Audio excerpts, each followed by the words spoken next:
하나님의 그 소명과 사명을 이루어가게 하심을 감사를 드립니다. 주님께서 올라가신 그 길 저희도 바짝 뒤에서 잘 쫓아가는 한 사람 한 사람 되게 하여 주옵소서. 예수 그리스도 이름으로 기도드립니다. 아멘. 우리 주님이 흘러가신 그 길 사명 함께 찬양하시겠습니다.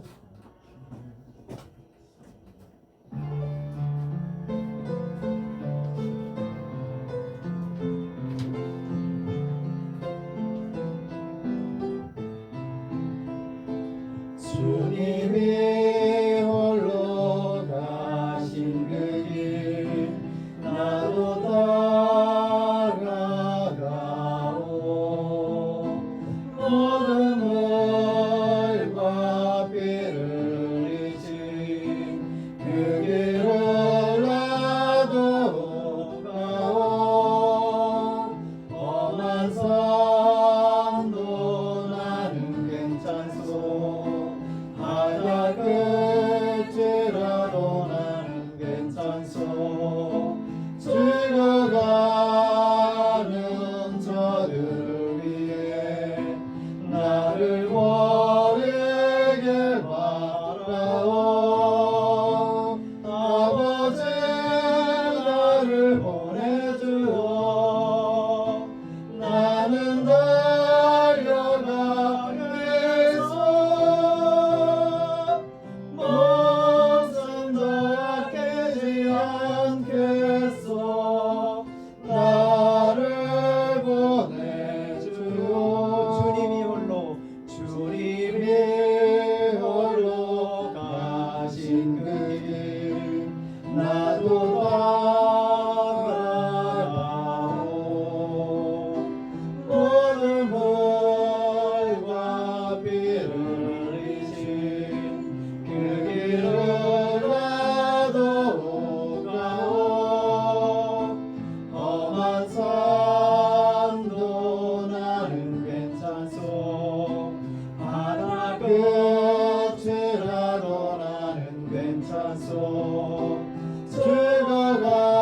죽어가는 저들을 위해 나를 버리게 바라오. 세상이 나를 미워해도 나는 사랑하겠소. 세상을 구원하신 자가 나로 따라가오. 생명을 버리면서까지 나를 사랑한다 예수. 이 작은 나를 받아주오. 나로 사랑하오. 이어서 고백 찬양 서울장신교회 사명가 함께 찬양하시겠습니다.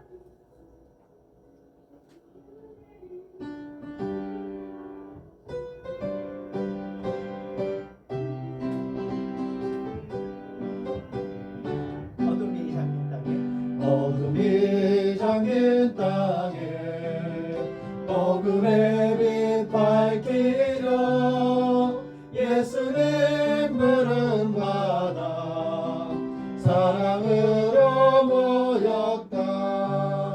하나님의 일이 되어 주의 나라 이루리. 사랑 전하는 주교회 서울장신교회라. 신설동 왕부지에 구원의 길 열려고 예수의 명령 따라 사명으로 모였다. 하나님의 일이 되어 주의 나라 이루리. 구원 전한 주교회 서울장신교회라. 예수님 은혜 위에 사랑 믿음 빛나리.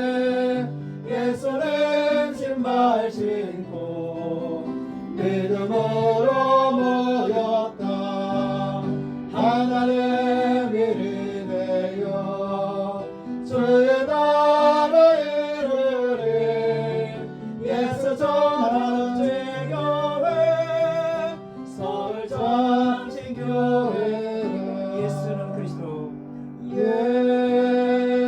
예수는 그리스도 예수는 주 하나님의 영으로 경배드리 다시 한번 예수는 그리스도 예수는 그리스도 예수는 주 하나님의 영으로 경배드리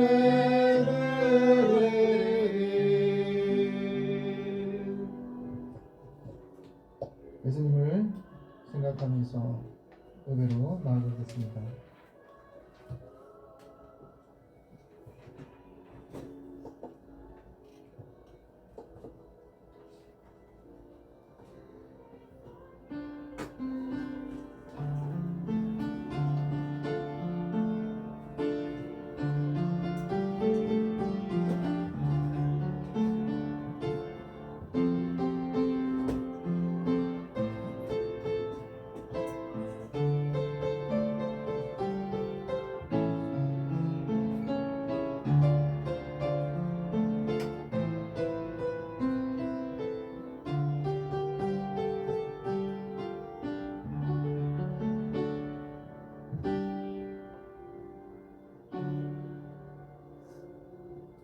우리가 무엇을 가지고 하나님 앞에 나아가며 높으신 하나님께 경배할까? 사람이 예수께서 선한 것이 무엇임을 우리에게 보이셨나니 여호와께서 우리에게 구하는 것은 오직 정의를 행하며 예수님을 사랑하며 겸손하게 우리 하나님과 함께 행하는 것이 아니냐. 하나님께서 말씀하셨습니다. 하나님, 이 말씀을 통하여 오늘 우리에게 들려주시는 하나님의 음성도 하나님 분별할 수 있도록 인도하여 주시옵소서.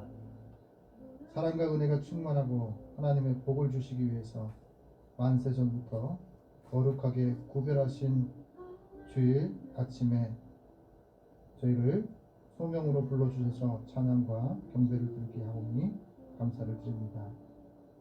예배하는 이 시간 저희로 세상의 모든 걱정과 근심과 무거운 짐을 주님 앞에 내려놓습니다. 오직 눈을 들어 예수님만 바라보며 사명으로 영광을 돌리는 귀한 서울장신교회 성도들 될 수 있도록 인도하여 주시옵소서.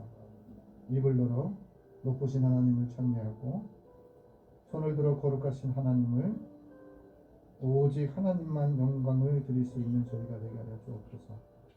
사순절 기간이 오니 우리의 마음이 언제나 십자가의 속량의 은혜의 곁에 예수님 곁에 머물게 하여 주시옵소서.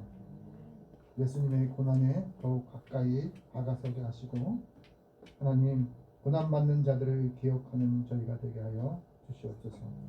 모든 것을 주님께 의탁하고 예수님의 이름으로 기원하옵나이다. 아멘. 우리 십자가 찬송가 158장을 주님께 올리겠습니다.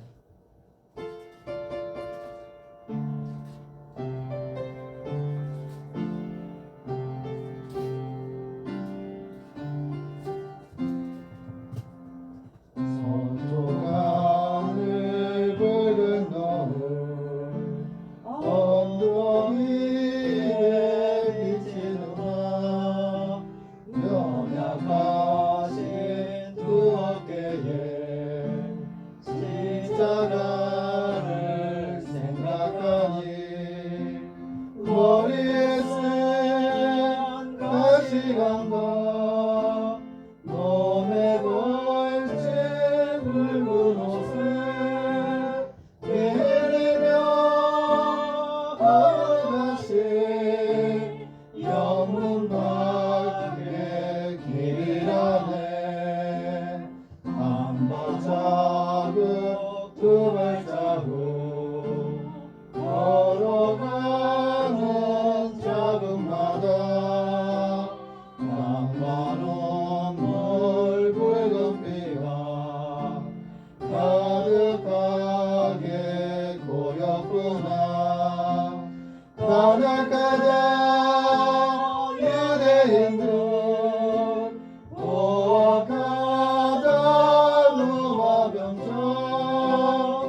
십자가 바로 지고 골고다의 높은 곳에 나도 가게 하옵소서.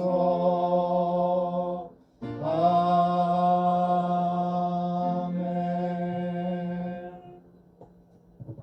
그리스도로 살아가면서 한 주 동안 알고도 짓고 모르고도 지었던 죄들을 주님 앞에 참회의 기도를 올립니다.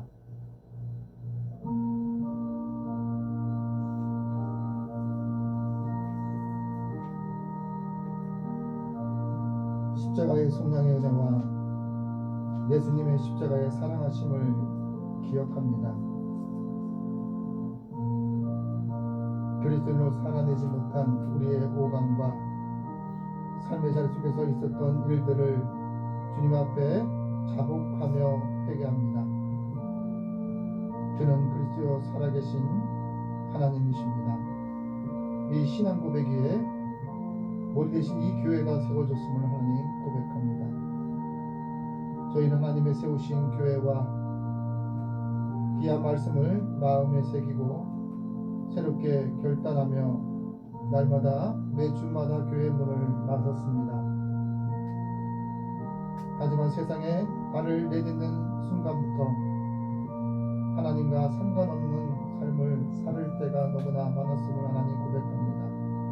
하나님을 의식하지 않고 살았고 하나님을 의식하지 않고 말하였고 하나님을 의식하지 않고 판단했습니다.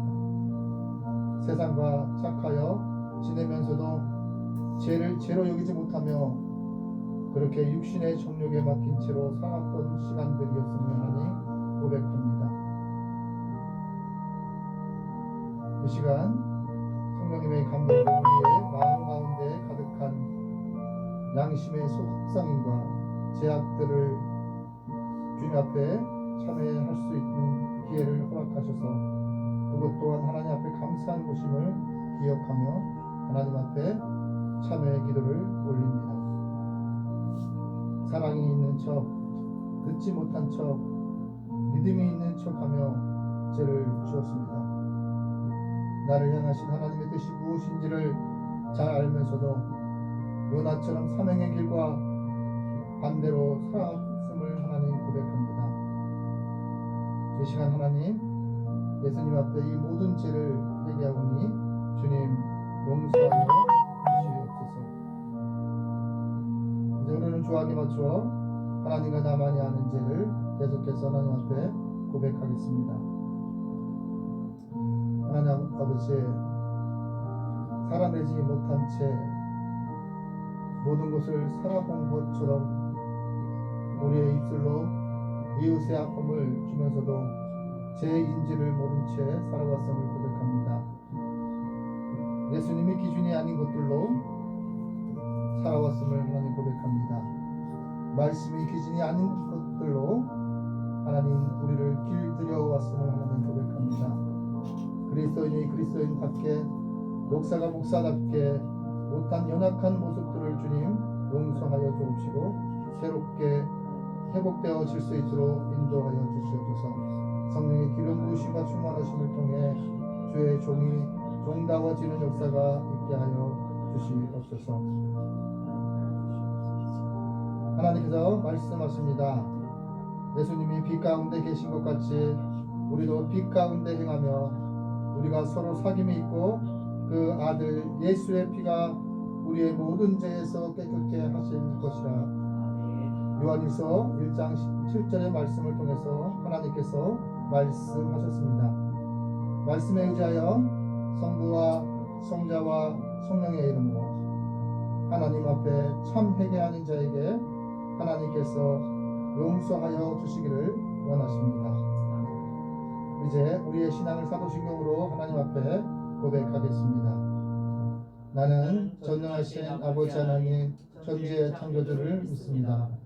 나는 그의 유일하신 아들 우리 주 예수 그리스도를 믿습니다. 그는 성령으로 잉태되어 동정녀 마리아에게서 나시고 본디어 빌라도에게 고난을 받아 십자가에 못 박혀 죽으시고 장사된 지 사흘 만에 죽은 자 가운데서 다시 살아나셨으며 하늘에 오르시어 전능하신 아버지 하나님 우편에 앉아 계시다가 거기로부터 살아있는 자와 죽은 자를 심판하러 오십니다. 나는 성령을 믿으며 거룩한 공교회와 성도의 교제와 죄를 용서받는 것과 몸의 부활과 영생을 믿습니다. 아멘. 우리 성식기도 126번입니다.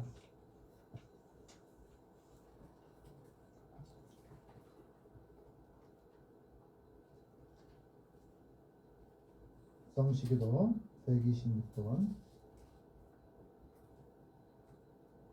여호와여, 나의 영혼이 주를 부르러 보나이다.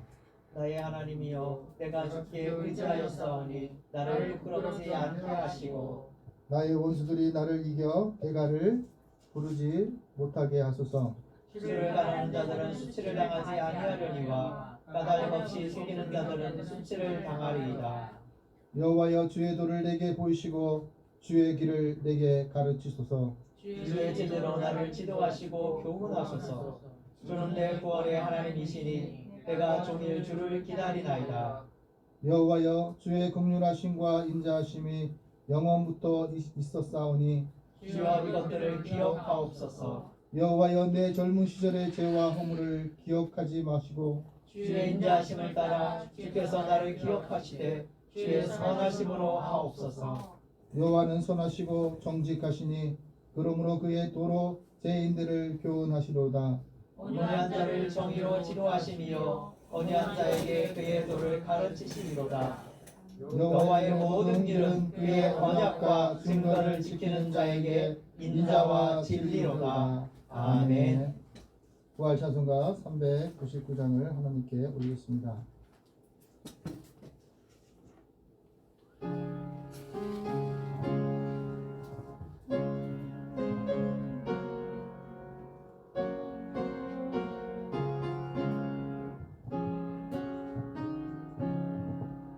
어린 양들아 두려워 말아라. 주의 무리와 함께 하신다. 하늘과 땅의 모든 권세로 그 양떼들을 항상 지키신다. 오직 믿음으로 두려움 없으니 오직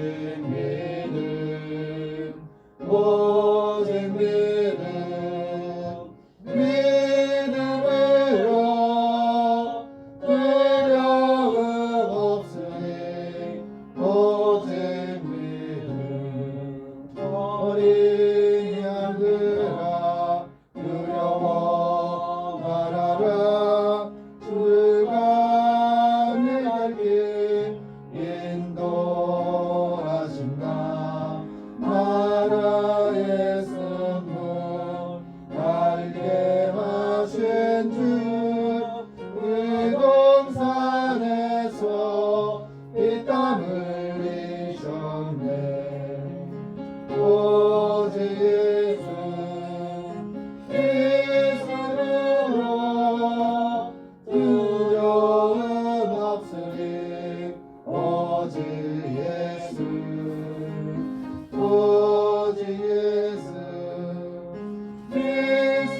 예수로 두려움 없으리. 오직 예수. 어린 양들아 두려워 말아라. 주는 언제나 함께 하신다.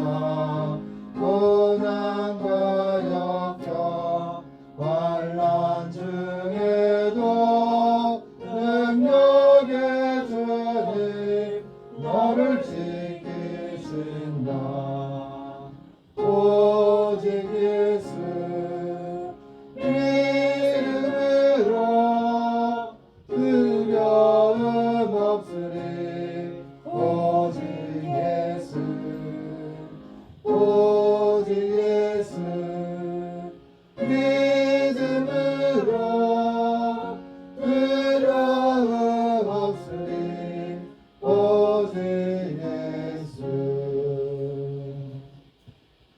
우리를 대표해서 김선우 권사님께서 하나님께 기도 올리겠습니다.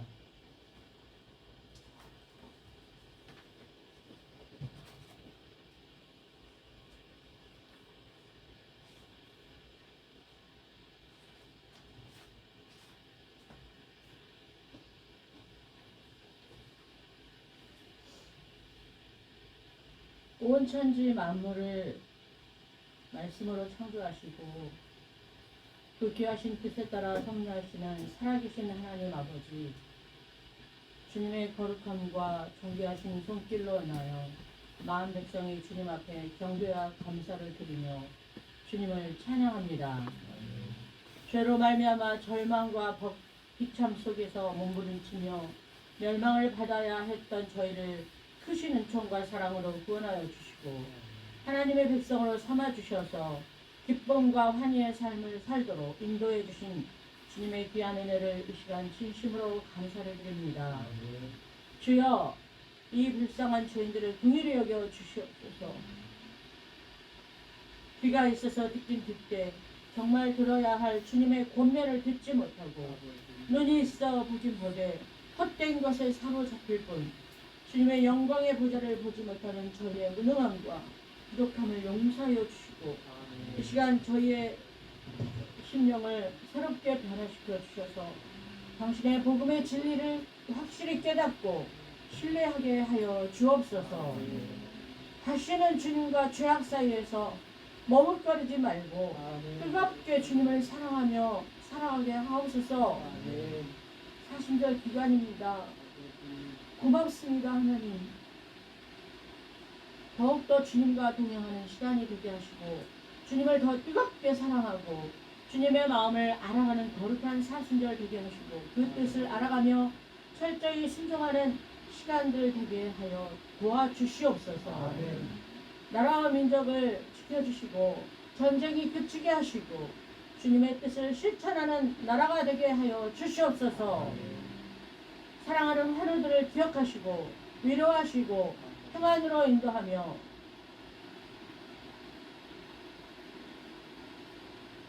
그들을 어루만져 주시옵소서. 이 시간 고범석 목사님의 말씀을 듣고 힘을 얻게 하시고 안혜원 목사님, 최은정 목사님의 사역 가운데 함께 하시고 건강 주시고 그저 순종하며 아름다운 공동체를 이어가는 장신교회 되게 하여 주소서. 예배를 도와 신령한 노래로 주님께 찬양드리는 미라의 성가대를 인도하시고 성령으로 함께하여 주시옵소서. 예배의 시종을 주님께 부탁드리며 공로 없는 죄인 예수님 이름으로 기도하옵나이다. 아멘.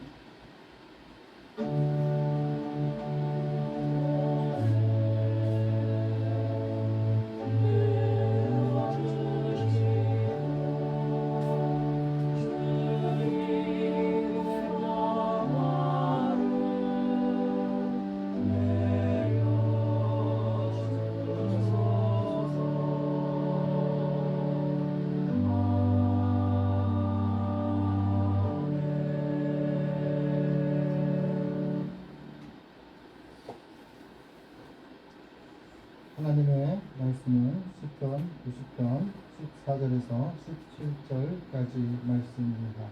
구약성경 869페이지입니다. 시편 90편에서 14절 17절까지 말씀을 이제 봉독합니다. 하나님의 말씀을 경청하십시오.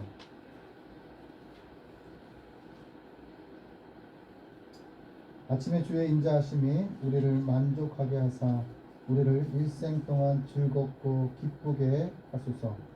우리를 괴롭게 하신 날수대로와 우리가 화를 당한 연수대로 우리를 기쁘게 하소서. 주께서 행하신 일을 주의 종에게 나타내시며 주의 영광을 그들의 자손에게 나타내소서. 주 우리 하나님의 은총을 우리에게 내리게 하사 우리의 손이 행한 일을 우리에게 경고하게 하소서. 우리의 손이 행한 일을 경고하게 하소서. 하나님의 말씀입니다.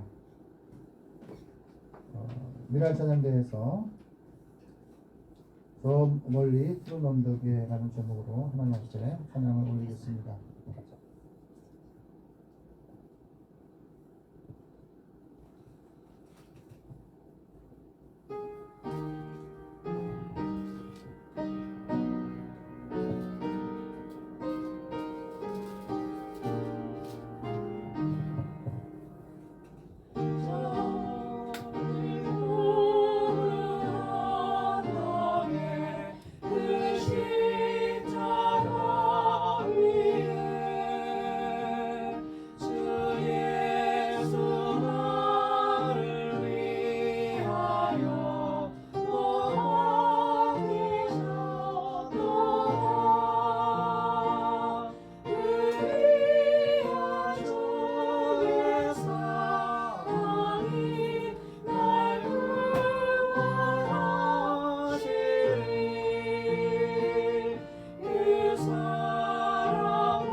인생의 본질이라는 제목으로 고봉도 목사님께서 말씀을 선포하실 때 말씀 속에서 하나님의 음성을 들으시기를 바랍니다.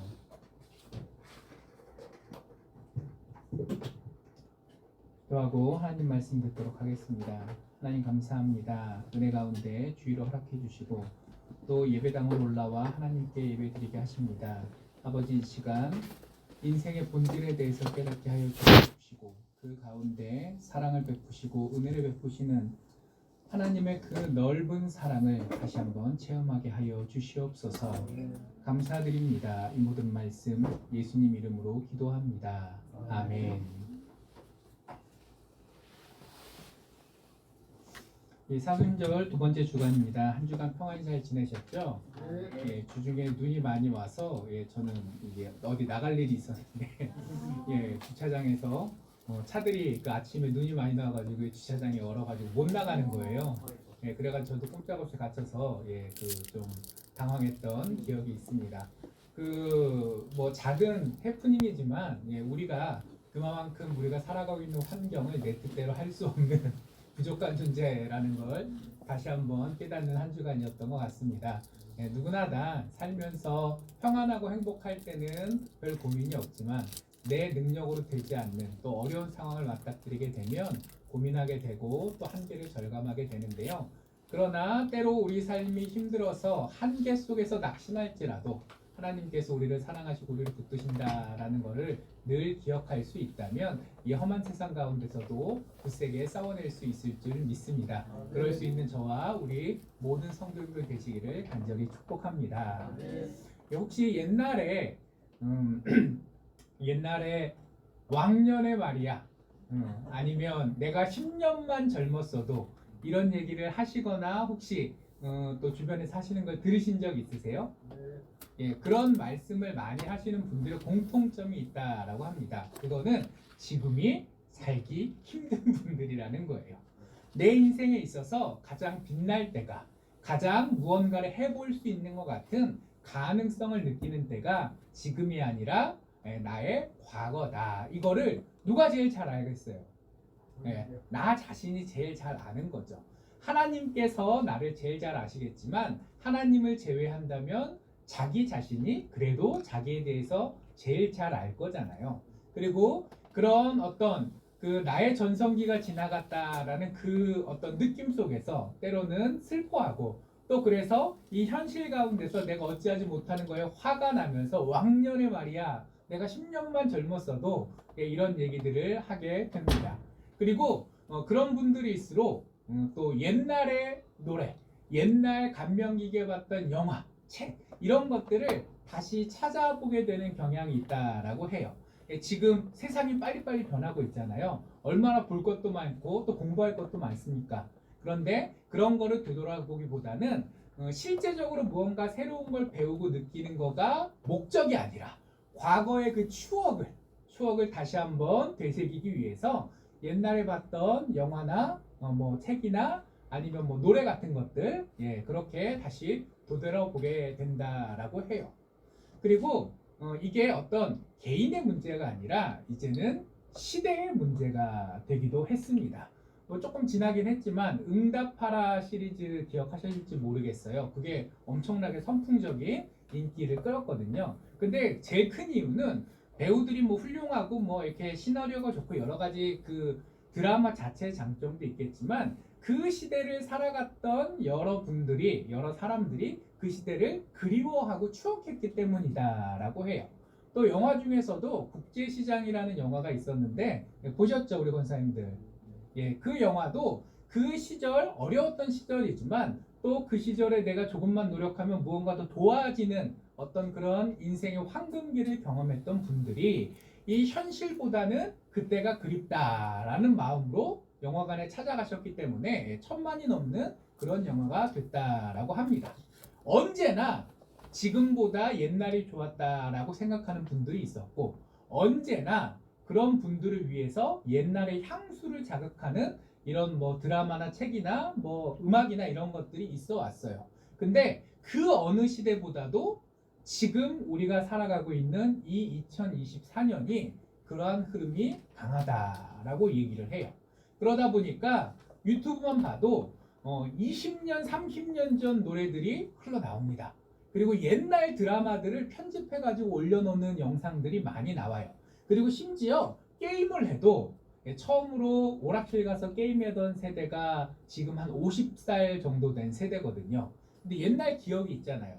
지금은 오락실 있지도 않고 할 수도 없는데 누가 또 그거를 촬영해 놔가지고 이렇게 올리면 또 그거를 또 옛날 추억 생각하면서 아 내가 초등학교 때 저랬지 중학교 때 저랬지 하면서 그걸 보고 또 재밌어 하기도 하고 또 스타크래프트라는 게임이 있는데 이거 제가 대학 갈 때쯤 나고 한 30년 된 게임이에요.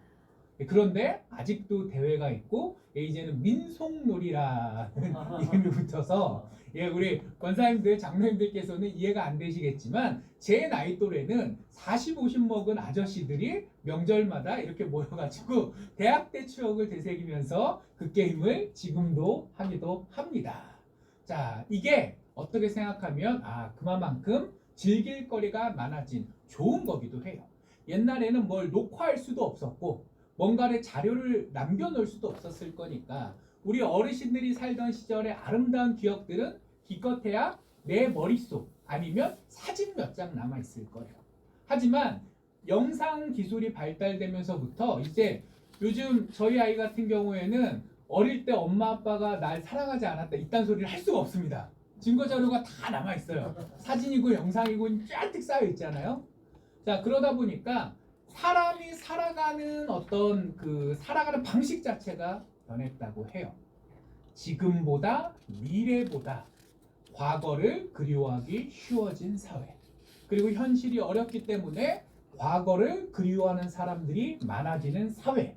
그리고 그러다 보니까 미래에 대한 소망을 품고 열심히 달려가기보다는 아쉬움과 상실감 속에서 낙심하는 사람들이 많은 시대. 자, 21세기를 우리가 살아가고 있는데 저 어릴 때는 21세기만 되면 막 그 자동차 날아다니고 다 그럴 줄 알았는데 과거에 그렸던 현재는 어디론가 사라지고 현재보다 과거가 좋다는 현재를 우리가 살게 되었습니다. 자, 처음에 재밌게 가다가 갑자기 분위기를 쫙 가라앉죠. 자, 근데 이게 솔직히 이 시대를 살아가면서 우리가 겪고 있는 모습이 아닐까 해요. 그리고 이런 감정을 오늘 본문에 등장하는 모세도 비슷하게 느꼈던 것 같습니다. 자, 모세는 어떤 사람이죠? 왕자로 살던 사람이잖아요.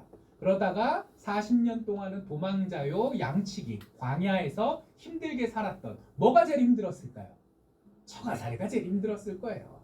1, 2년도 아니고 40년 동안 처가살이를 하려면 그 당시 상황에서 얼마나 눈치를 보면서 살았겠어요. 그리고 다 포기하고 이제 늙어서 죽나 싶은 80세 때 어떻게 됐죠? 하나님께 부름받아 민족의 지도자가 되어 또 40년 동안 이스라엘 백성들을 이끌어 왔습니다. 자, 그의 인생은 크게 보면 40년씩 세 시기로 나눌 수 있어요. 왕자, 도망자, 그리고 민족의 지도자. 자, 근데 문제는 민족의 지도자가 됐다까지만 생각하면 괜찮은 인생이었던 것 같은데 보람차고 그래도 중간에 굴곡이 있었지만 행복한 인생일 것 같은데 자, 그의 마지막이 어땠는지를 우리가 한번 다시 생각해 보면 그의 삶이 그렇게 아름답게만 끝나지 않았다라는 걸 알 수 있습니다. 자, 모세 40년 동안 이스라엘 백성들 이끌어 왔어요. 근데 가나안 땅에 들어갔나요? 못 들어갔나요? 네, 결국 못 들어갔어요. 자, 이게 꼭 모세가 아니어도 어떤 공동체의 지도자라면 그래서 어떤 목적을 가지고 정말 갓난 신고를 거쳐오며 또 주변의 사람들을 격려하고 독려하며 그 목적을 달성하기 위해서 끌어왔는데 자, 도착 지점 바로 앞에서 나는 임기 끝! 그러고 새 출발은 다음 사람에게 하면 서운할까요? 안 서운할까요? 서운하겠죠. 어차피 나이가 들어서 바뀔 수밖에 없다면 언제 바뀌고 싶어요?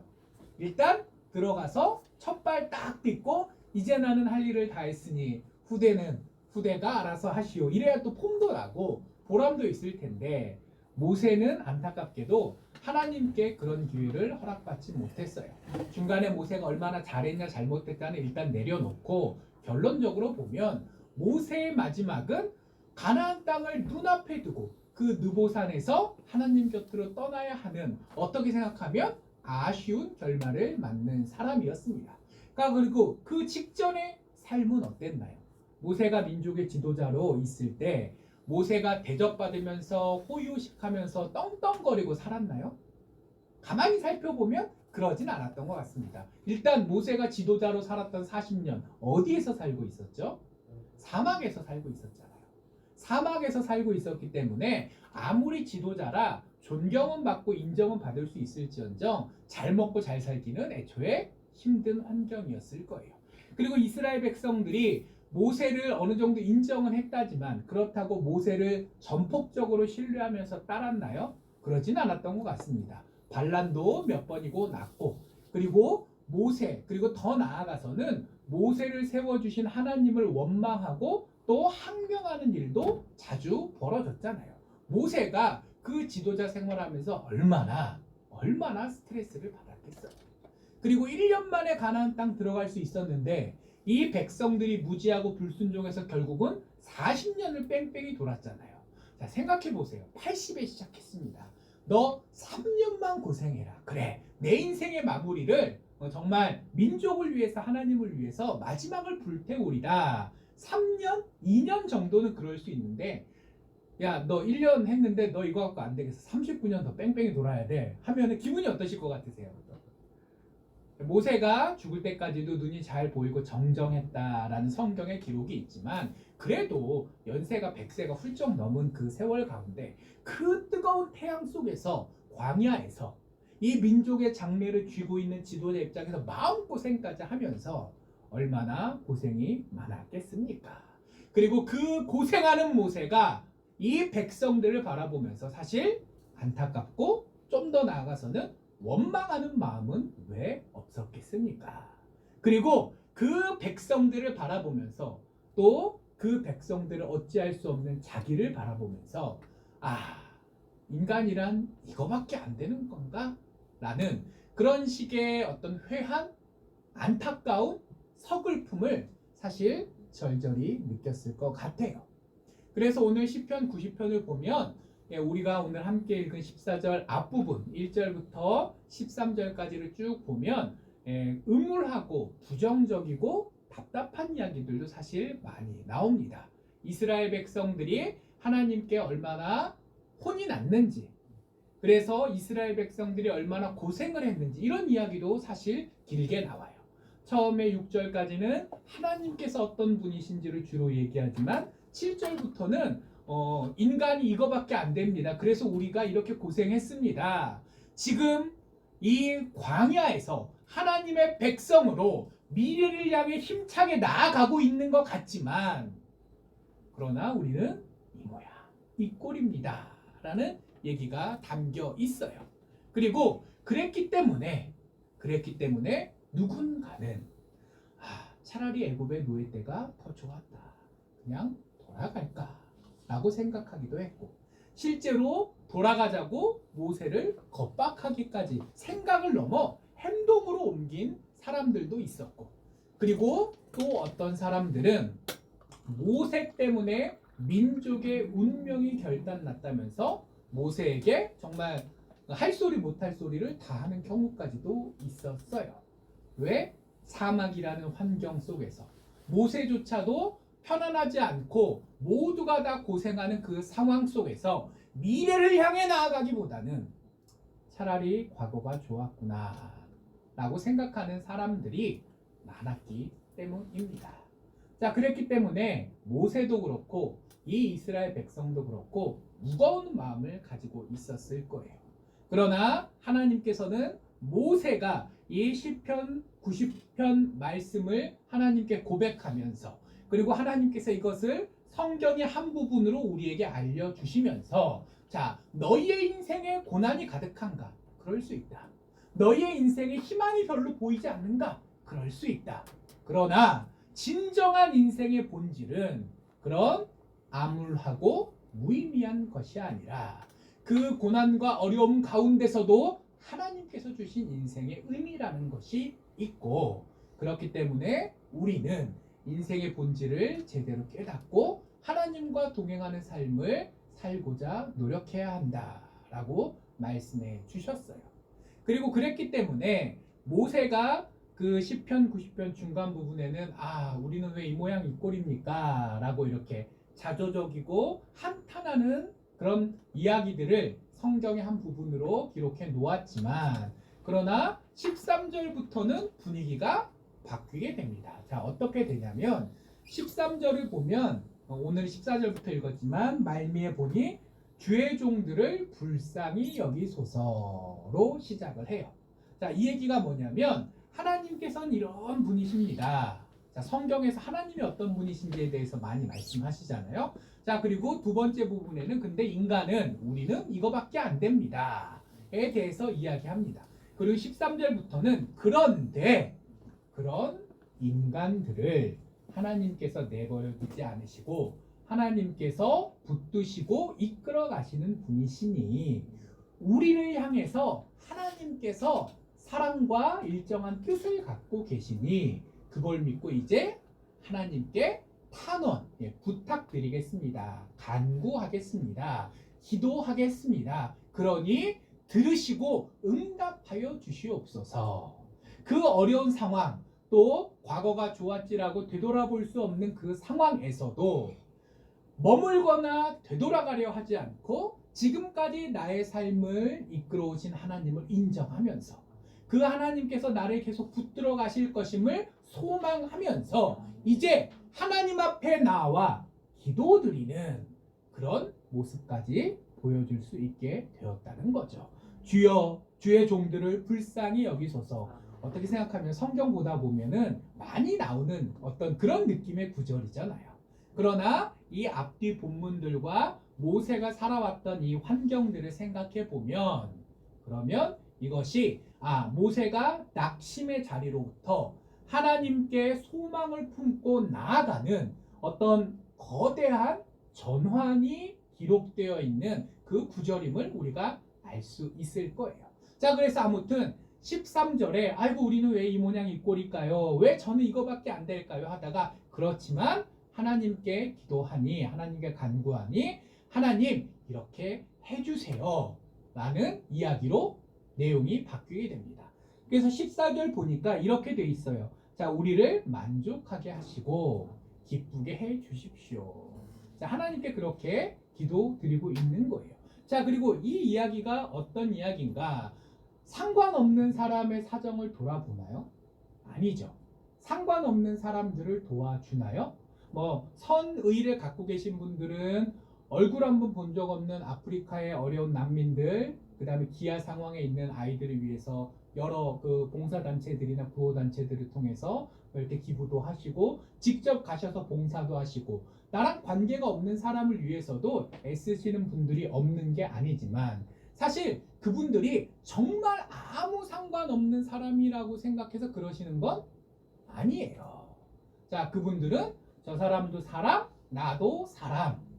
개인적인 관계는 없을지언정 인류애 라는 측면에서 관계를 느끼고 계시고 그리고 또 특별히 신앙 있는 분들은 하나님께서 땅끝까지 전도하셨고 고아와 과부를 돌아보라고 하셨기 때문에 내가 좀 여유가 있고 능력이 있을 때 신앙인으로서 하나님의 뜻에 따라 살고자 애써보는 그 한 가지 방법으로 그런 일들을 하시는 거잖아요. 자, 정리하면 사람은 그 어떤 존재도 나와 전혀 관계가 없다라고 생각되는 누군가를 위해서 무언가를 하지는 않습니다.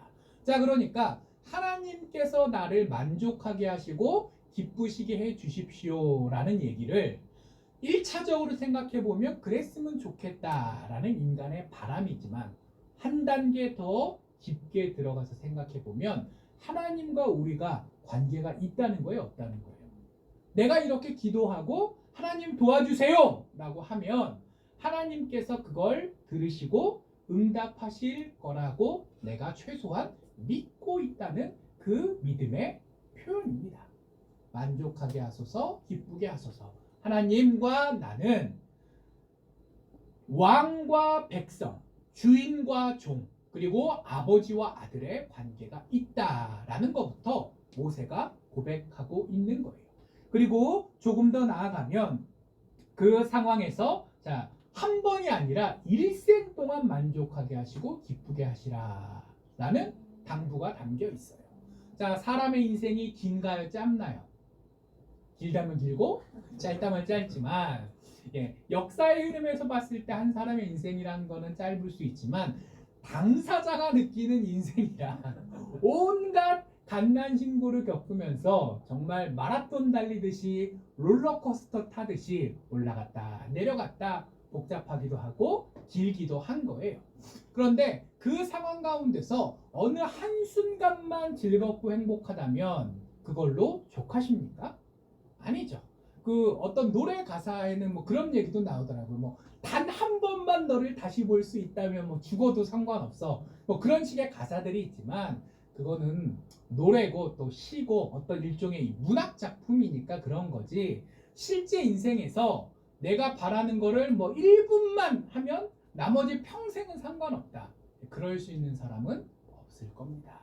실제로 좋고 싫고를 떠나서 적어도 우리가 당연히 기대하고 바라는 거는 그 인생 사는 내내 평안하고 만족스럽고 기쁘길 원하고 때로 중간에 시련이 있고 어려움이 있어서 우리가 곤란을 겪더라도 그래도 이 위기만 겪고 나면 그 다음의 삶에서는 하나님께서 도와주셔서 평안히 살 수 있겠지라는 기대를 품고 가잖아요.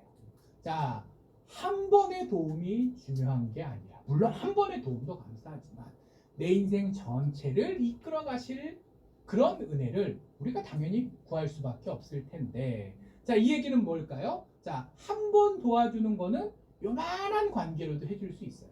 그저 같은 학교 출신이라고, 그저 성이 같다고, 그저 요만한 이유로도 한두 번은 도와줄 수 있는데, 일생 동안을 만족스럽고 기쁘게 해달라, 이거는 하나님과 우리의 관계가 작은 것이 아니라 하나님께서 그래 주실 만큼 아주 깊은 관계가 있다라는 표현이기도 합니다.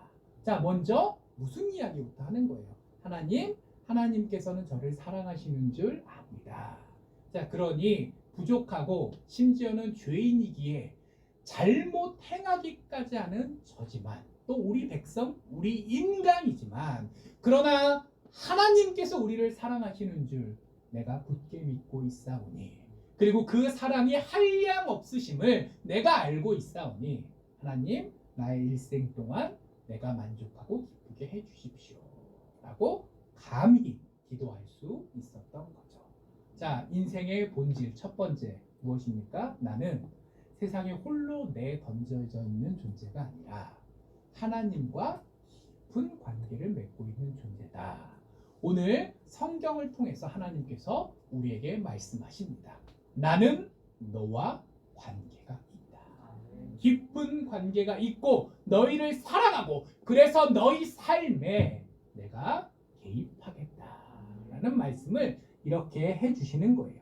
그리고 이거를 정말 더 직접적으로 우리가 알 수 있게 하시기 위해서 오늘 본문에 보면 이런 말씀이 나옵니다. 주의 인자하심이. 자, 내가 만족하고 오랫동안 평안히 사는 게, 자, 하나님께서 안 도와주셔도 그렇게 살 수 있는 사람이 혹시 있을지도 모르잖아요. 건강하고 돈도 많고 뭐 사회적으로 인정도 받고 사랑도 받고, 그런 사람이 혹시 있을지도 모르겠어요. 그래서 믿지 않는 분들은 하나님이 나를 특별히 도와주시지 않아도 내 능력으로, 혹은 다른 사람의 도움으로, 혹은 과학기술 때문에, 혹은 나라 때문에, 뭐 이런저런 다른 이유 때문에 내가 평생 동안 만족스럽고 기쁘게 살 수 있지도 않겠는가. 과거에 보면 공산주의와 민주주의, 자유주의의 대립이 심했잖아요. 그 이유가 뭐예요? 이 정치 체제가 인간을 오랫동안 만족하고 기쁘게 해줄 거라고 적어도 그때는 그렇게 믿었다는 거잖아요. 지금 생각해보면 참 어이없는 일이지만, 이게 20세기를 관통하는 그 핵심이 뭡니까? 1991년인가 소련이 붕괴되기 전까지는 그게 이 세상을 다스리는 가장 중요한 규칙이라고 생각될 정도였는데, 그만큼 하나님께서 그러지 않으셔도 다른 방식으로 우리가 이 만족을 누릴 수 있을 거라고 많은 사람들이 생각했다는 거예요. 자, 근데 오늘 모세 입을 통해서 하나님께서 뭐라고 말씀하십니까? 아니야, 그거는 인간의 능력과 노력으로 되는 게 아니라 하나님께서, 그것도 당연히 해주셔야 되는 게 아니라 인간이 그만큼 잘해서 기브 앤 테이크로 대가를 주셔야 되는 게 아니라 인자하심으로, 은혜로, 우리는 부족하지만 하나님께서 풍성히 부어주실 때 가능한 것이다 라는 것까지 이야기를 하세요. 그리고 이걸 강조하기 위해서 14절 맨 서두에 아침에가 등장을 합니다. 자, 아침은 어떤 의미일까요? 이거 아침 없어도 되잖아요. 주의 인자하심으로 우리를 만족하게 하시고 기쁘게 평생 동안 기쁘게 하소서, 일생 동안 기쁘게 하소서, 얼마든지 되는데 왜 아침이 들어가냐면, 자, 이스라엘의 역사는 아침에 무언가 놀라운 일을 경험하는 경우가 많이 있었습니다. 제일 대표적인 게, 자, 6월절이죠. 밤에 문설주에 이렇게 양의 피를 발라놓고 기다리고 있는 거예요. 이게 어찌 되려나. 그런데 새벽에 하나님께서 주의 사자를 보내주셔서 일을 정리하신 다음에, 자, 동이 트니까 이제 어떻게 됐죠? 수백 년 동안의 노예 생활을 끝내고 이제는 자유인으로, 지금 우리가 생각할 때는 고생하다 고생이 끝났다 정도이지만 더 본질적으로 생각하면 옛날의 노예는 사람인가요, 아닌가요? 사람도 아니에요. 내가 몸이 고생했다가 문제가 아니라 인간도 아닌 물건에서 그 동이 터오를 때 이제 인간이 되었습니다. 고생은 애굽 땅에서도 했지만 사막에 나가서 고생 안 했을까요? 어떻게 생각하면 고생, 육신의 고생이 끝났다라는 것은 출애굽의 본질이 아니에요. 인간이 아니었지만 이제 인간이 되었다. 그리고 그냥 인간도 아니고 하나님의 백성, 하나님의 사랑을 받는 존재가 되었다가 그 출애굽 사건을 통해서 하나님께서 보여주시는 구원의 핵심인데, 자, 그게 어느 때 경험한 거죠? 아침에. 자, 그래서 모세나 이스라엘 백성들이 기억하는 아침은 구원의 순간이에요. 하나님께서 역사하심을 경험하는 순간이에요. 자, 그러니까 여기서 아침에 자, 우리가 과거의 삶을 통해서 기억하는 것처럼 하나님께서 나와 굳건한 관계를 계속 유지하고 계시고, 그리고 그 하나님을 통해서만, 하나님의 임재하심으로만 내가 편안히 살아갈 수 있다라는 것을 되새기는 하나의 방법으로 아침을 떠올리는 거예요. 자, 또 그리고 아침은 어떻습니까? 매일 반복돼요. 그렇죠? 아침에 한 번만 오는 게 아니잖아요. 자, 옛날에 내 기억에 하나님께서 나를 한번 도와주셨어. 근데 그거 끝나면 돼요, 안 돼요? 안 되죠. 계속 도와주셔야지. 그러니까 아침의 의미는 밤이 있어 내 인생이 어려울 때도 있겠지만, 그러나 하나님께서 다시 나를 도우실 것이다, 구하실 것이다 라는 거를 가장 강렬하고 어린아이도 쉽게 알 수 있는 그 상징이 아침이에요. 예전에 내가 경험했고, 그리고 앞으로도 계속 그 은혜를 경험할 수 있게 해 주시면 좋겠다. 그리고 더 나아가서 아침이 매일 반복되는 거는 우연히 그런가요? 아니면 당연히 그렇게 되는 건가요? 당연히 그렇게 되는 거잖아요. 하나님께서 우리가 살아가는 이 세계를 만드신 원칙이잖아요. 과학적으로 설명하면 뭐 지구가 태양주위를 돌면서 어쩌고저쩌고 하지만, 자, 그거를 다 건너뛰고 간단히 말씀드리면, 자, 아침에 해가 뜨는 것이 하나님께서 정해주신 법칙인 만큼 하나님께서 우리를 사랑하시고, 하나님께서 우리를 도우시고, 그리고 지금 어려울지라도 계속 나아갈 수 있도록 해주시는 것이 하나님께서 애초에 우리에게 약속하시고 선포하신 법칙과도 같은 그런 은혜다라는 것을 이야기하고 계십니다. 자, 이 부분을 우리가 기억할 수 있었으면 좋겠습니다. 하나님께서 이렇게 이야기하십니다. 내가 너희를 사랑하노라. 내가 너희의 삶 가운데 힘들고 어려울 때가 있을지라도 아침이 매일같이 찾아오는 것처럼 내가 끊임없이 너희를 붙들 것이고, 너희를 도우실 것이고, 너희가 살아낼 힘을 줄 것이다. 사람은 하나님과 뗄래야 뗄 수 없는 관계를 가지고 있고, 하나님의 은혜 가운데서만 살아낼 수 있고, 하나님께서는 계속 우리에게 그 은혜를 베푸신다. 그것이 인생의 본질이다 라고 이야기하고 계십니다. 그리고 이런 큰 줄기 가운데 이제 15절이 계속됩니다. 자, 기쁘게 해달라고 말씀을 드렸는데, 근데 얼마나 기쁘게 해주실 것이냐. 여기 보니까 하나 괴롭게 하신 만큼, 또 우리가 화를 겪은 만큼이라고 해요. 자, 되냐 안 되냐도 중요하지만 얼만큼이냐도 중요하잖아요. 자, 이제 얼만큼으로 넘어가는 거예요. 자, 근데 여기서도 하나님과 우리의 관계가 드러납니다. 하나님께서 우리를 괴롭게 하실 때도 있다는 거예요. 그러면 왜 우리가 괴롭게 될까? 그 이유도 궁금해질 텐데, 자, 그건 우리가 화를 당한다는 거잖아요. 하나님께서 우리를 괴롭게 하신 거는 어떤 이유에서든지 하나님께서 결정하신 건데, 왜 괴롭게 하신 만큼 한 번만 해도 될 텐데 굳이 화라는 표현을 또 썼을까? 자, 이거는 우리 번역은 화지만 조금 더 이제 원어의 느낌으로 번역하면, 자, 악을 행한 만큼, 죄를 저지른 만큼, 그래서 그 죄가로 인해서 우리가 벌을 받은 만큼, 고생한 만큼이라고 생각하시면 좀 더 이해가 쉬우실 것 같아요. 자, 하나님께서 어떤 계획 가운데 우리의 삶에 간섭하신 것이 아니라 인간이 악하여서, 내가 잘못할 수도 있고 내가 별로 잘못한 것 같지 않아도 내 가족이 문제가 일으키면 나도 휩쓸려 가잖아요. 아버지가 보증을 쓰면 자식이 자유롭나요? 아니잖아요. 좋은 마음으로 그때 잘한다고 했어도 결과적으로 온 가족이 다 휩쓸리게 되잖아요. 자, 그리고 꼭 우리 가족이 사고 안 치면 죄를 저지르지 않으면 괜찮습니까? 아닙니다. 자, 대통령이 사고 치면 온 국민이 힘든 거예요. 자, 그리고 심지어 미국 대통령이 사고를 쳐도 한국 백성들이 힘듭니다. 자, 사람은 나의 잘못, 내가 직접적으로 알고 있는 가까운 사람의 잘못은 물론이거니와 얼굴 한 번도 본 적 없는 다른 사람의 죄 때문에도 얼마든지 고통당할 수 있는 존재예요. 자, 그리고 그렇기 때문에 하나님께서 우리 삶에 어떤 뜻을 가지시고 개입하신 것만큼, 그리고 인간이 죄인이기 때문에 잘못해서 문제를 일으킨 만큼, 자, 그만큼 하나님께서 우리를 도우시고 기쁘게 해주시면 좋겠다. 자, 근데 이게 말은 예쁘게 해서 그렇지 그 간단히 정리하면 뭐죠? 자, 무지막지하게 엄청나게 도와주시면 좋겠다. 왜? 이 모세가 경험했을 그 당시의 상황, 자, 이스라엘 백성들이 얼마나 엉망진창으로 굴었었나요? 그리고 그 앞에 애굽 시절에 바로와 애굽 백성들 때문에 이스라엘 사람들이, 그러니까 타인의 죄악 때문에 얼마나 고생을 했었나요?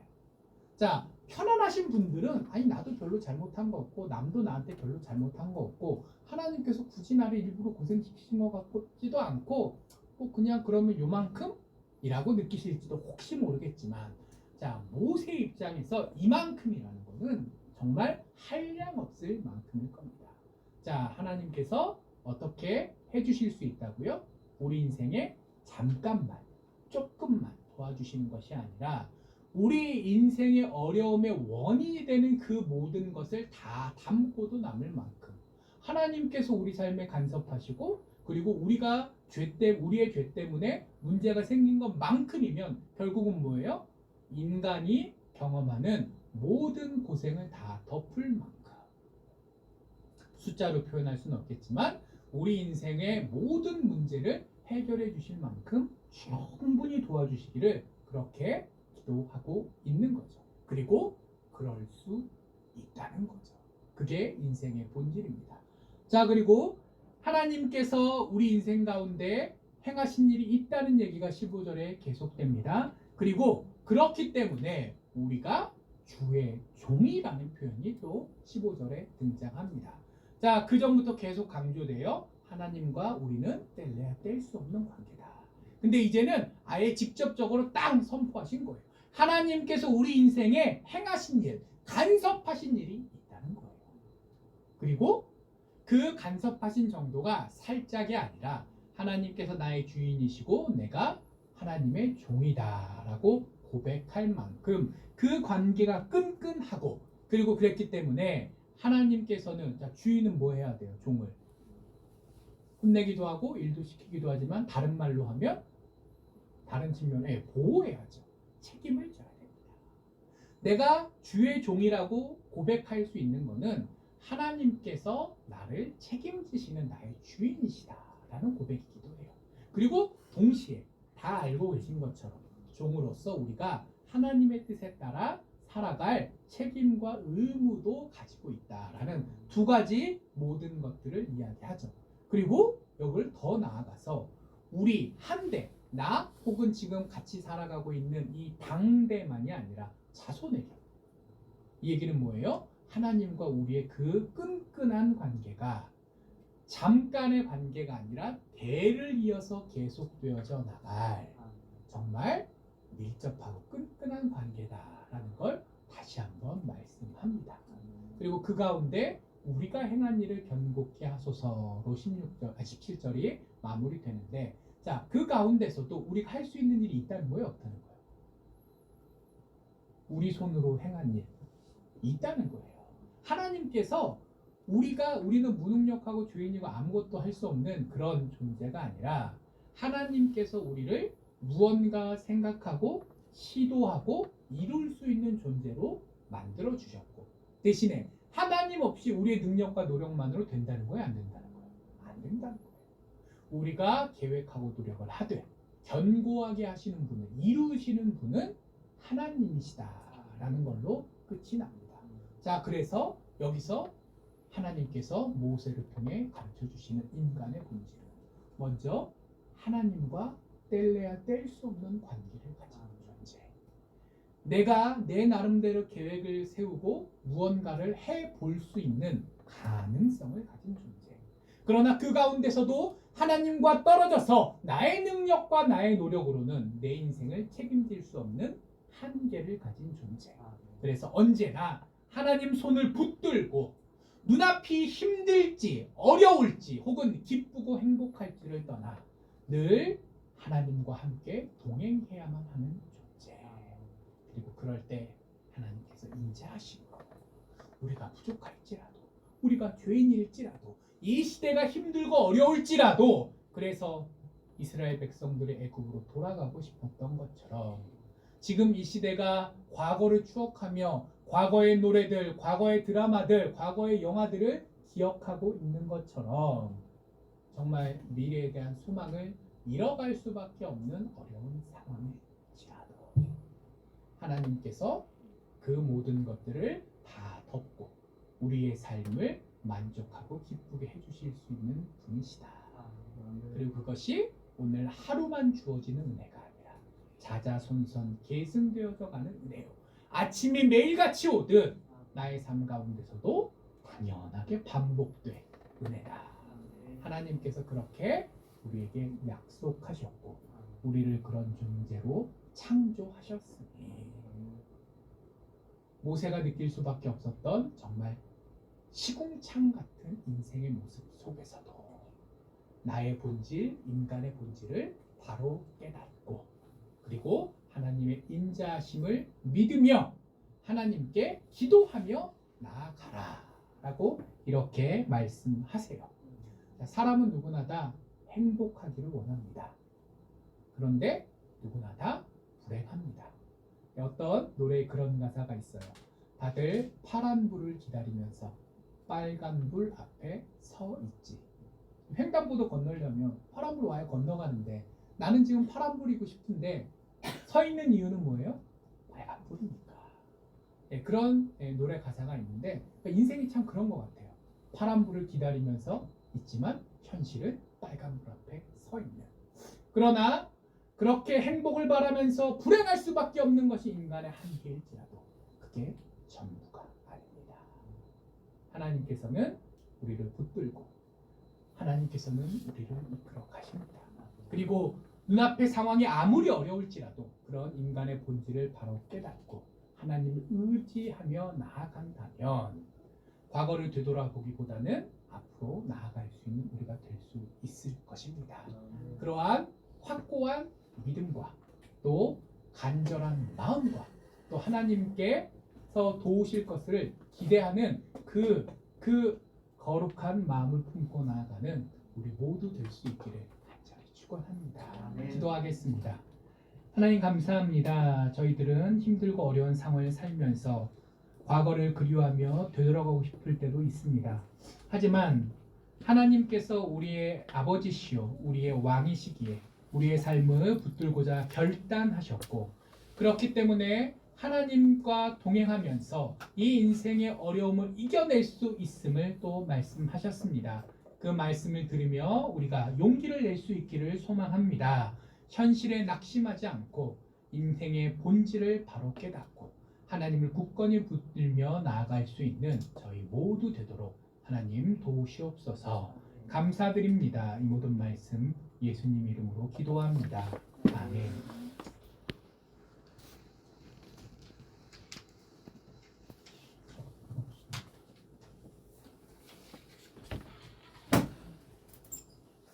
찬송가 569장을 주님께 오시면서 준비하신 예물을 하나님께 올리겠습니다.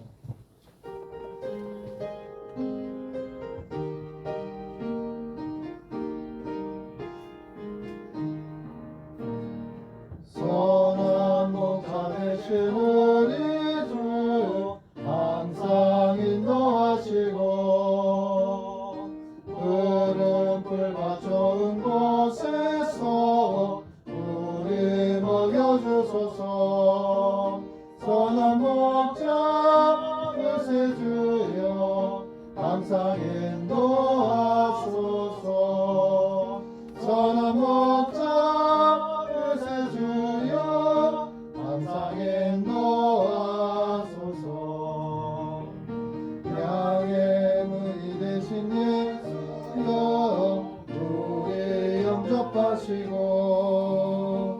길을 잃은 양의 무리를 항상 인도하소서. 선한 목자 그새 주여 기도 들어주소서. 선한 목자 그새 주여 기도 들어주소서. 은이 많고 약한 우리를 용납하여 주시고 주의 넓고 크신 은혜로 자유 얻게 하셨네. 선한 목자 그새 주여 지금 나아갑니다. 선한 목자 그새 주여 지금 나아갑니다. 일찍 주의 뜻을 따라서 살아가게 하시고 주의 크신 사랑 베푸사 따라가게 하소서. 선한 목자 그새 주여 항상 인도하소서. 선한 목자 그새 주여 항상 인도하소서.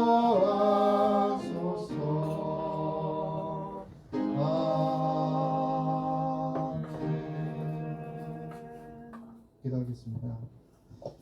하나님 아버지 감사합니다. 저희에게 노동할 수 있는 건강을 허락해 주신 은혜에 감사를 드립니다. 또한 주님 앞에 드릴 수 있는 일들을 허락하신 은혜 또한 감사를 드립니다. 하나님, 이 예물이 쓰이는 곳곳마다 주님의 영광과 하나님의 살아계심이 전해지는 귀한 제물이 될 수 있도록 하나님 인도하여 주시옵소서. 또한 아버지, 이 예물을 통해서 영혼이 소생케 되는 역사들이 나타나게 하여 주시옵소서. 드리는 손길 위에도 하나님께서 함께 하셔서 삶의 근심, 삶의 문제를 하나님께서 해결해 주셨다고 고백할 수 있는 귀한 삶의 자리가 되도록 강복하여 주시옵소서. 하나님, 우리의 마음과 심령 가운데 임재하셔서 아버지 하나님, 우리의 헌신이, 우리의 마음이, 우리의 행실이, 우리의 오감이 주님의 예물이 되기를 간절히 소망합니다. 어제보다 오늘 더 하나님 사랑할 수 있는 귀한 저희의 삶의 자리, 오감이 될 수 있도록 강복하여 주옵소서. 육체가 연약한 손길에도 하나님 함께 하셔서 하나님으로 인해 기쁨이, 하나님으로 인하여 연약한 육신의 연약한 것들이 다시 강건해지는 역사가 있게 하여 주옵소서. 모든 것을 주님께 의탁하고 예수님의 이름으로 축복하며 기도 올리옵나이다. 아멘. 혹시 주께로부터 왔으니 이 예물을 주께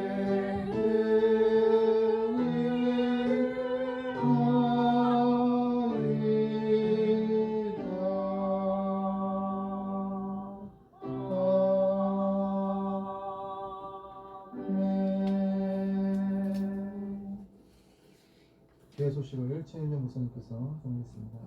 서울장식에 오신 여러분을 진심으로 환영하고 축복합니다. 오늘은 사순절 두 번째 주일로 예배를 올려드렸습니다. 오늘 오후 1시 예배 때는 용천로의 서시찰 임원이 되시는 분께서 저희 교회를 답사차 방문을 하십니다. 함께 예배를 들으실 예정이십니다. 한국기독교연합회관 1308호사의 마지막 예배 26번째 예배로 오늘은 마무리를 하게 됩니다. 정확히 6개월 만에 다시 신설동으로 돌아가게 되었습니다. 이번 주 3월 3일 저희가 교회 이전 감사 예배를 드립니다. 위치는 전 서울장신교회 옆 써니김밥 2층입니다. 그렇게 되면서 3월 31일에는 부활절이면서 교회 설립 3주년 감사 예배를 올려드립니다. 지난 한 주 동안 많은 일정이 있었습니다. 2월 21일 날에는 교회 계약을 완료하였습니다. 안우현 목사님과 함께 총 5분이 함께 모여서 계약을 진행을 했습니다. 또한 용천회 가입 절차 진행 중에 있습니다. 21일 날 수요일 날 계약한 그 계약서를 가지고 22일 날 목요일 서시차 임원들을 만나 뵙고 면담하고 서류를 검토를 받았습니다. 그리고 그런 이후에 오늘 예배 답사를 나오게 되신 것입니다. 그리고 이 서류 검토된 것을 가지고 2월 29일 다음 주 목요일 날 서시차례에 정식으로 참석하셔서 서류 제출을 하게 됩니다. 지난 수요일부터 금요일까지 2박 3일 동안 어린이 전도 대상자들과 함께 했던 일정을 잘 마쳤습니다. 어린이 9명 그리고 어른이 4분이 참석하셨었습니다. 또한 김선우 권사님의 작은 아버님께서 위독한 중에 병상에서 영적 기도를 하셨습니다.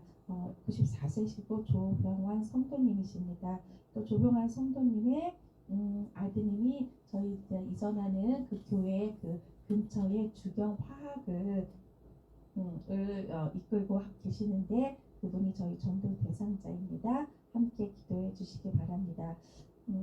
3월 3일 날 저희가 예배를 드리기 때문에 내일부터 새선전 인테리어가 진행이 됩니다. 안전하고 건강하고 순탄하게 인도가 되도록 진행이 되도록 기도 부탁드립니다. 또한 아울러 저희가 이곳에서는 기존에 있었던 물품들을 다 사용을 했었지만 지금 이전한 곳은 텅텅 비어 있습니다.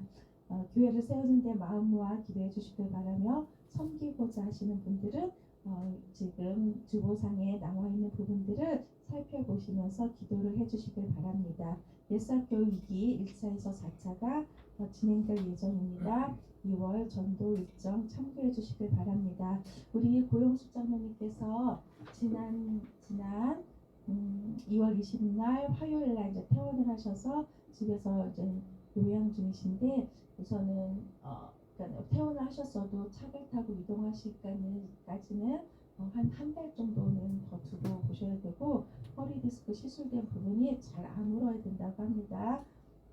그리고 또 지난주에는 우리 강영자 원사님, 호박죽, 무미숙 집사님 또 콩나물 맛있게 해주셔서 감사드립니다. 이상입니다.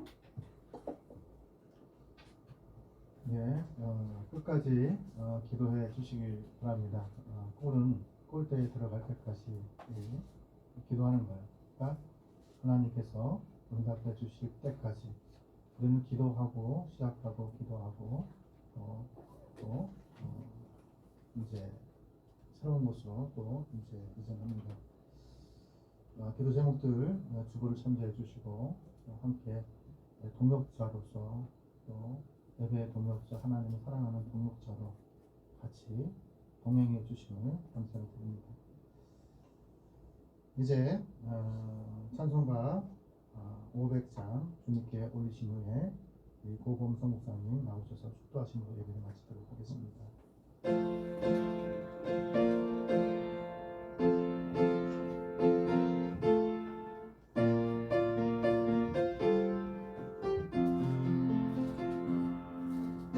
우리의 생명 주던 지어라 누가 저 형제를 구원하랴 우리의 가까운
생명줄 던져 지금도 번지어라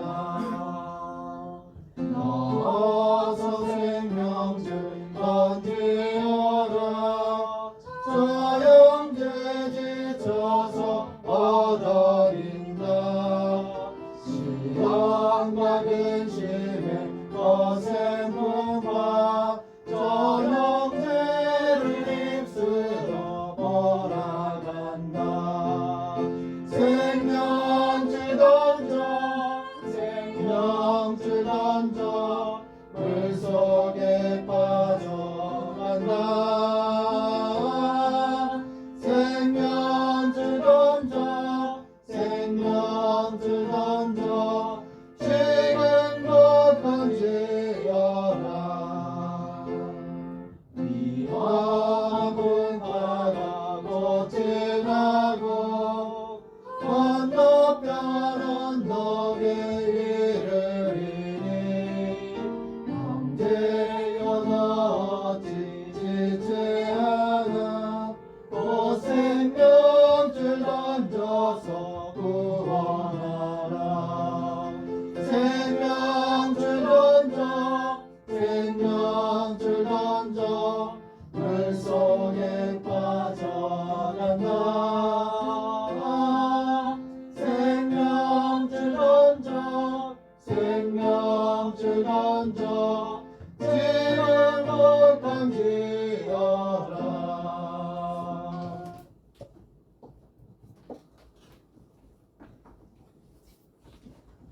이제는 우리 주 예수 그리스도의 은혜와 하나님의 극진하신 사랑과 성령님의 충만 교통하심이 어려운 상황 속에서도 하나님의 사랑을 받는 존재임을 깨닫고 하나님 손 붙들고 힘차게 나아가겠다고 결단하는 우리 서울장신교회 모든 성도님들과 그 가정 위에 또 하나님께서 세워주신 이 교회 위에 지금부터 영원히 함께하옵시기를 간절히 축원하옵나이다. 아멘.